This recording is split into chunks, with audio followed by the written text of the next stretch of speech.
This morning, an ROV, or remote operated vehicle, from the vessel Horizon Arctic discovered the tail cone of the Titan submersible approximately 1,600 feet from the bow of the Titanic on the seafloor.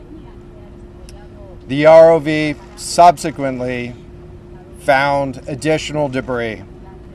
In consultation with experts from within the Unified Command, the debris is consistent with the catastrophic loss of the pressure chamber.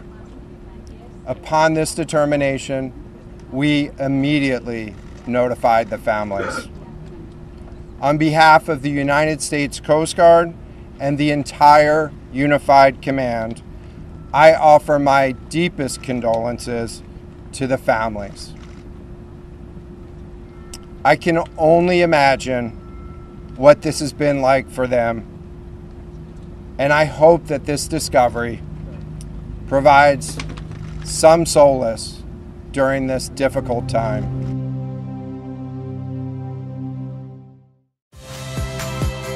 Saya Nitya Anissa, saksikan program-program Kompas TV melalui siaran digital, pay TV, dan media streaming lainnya.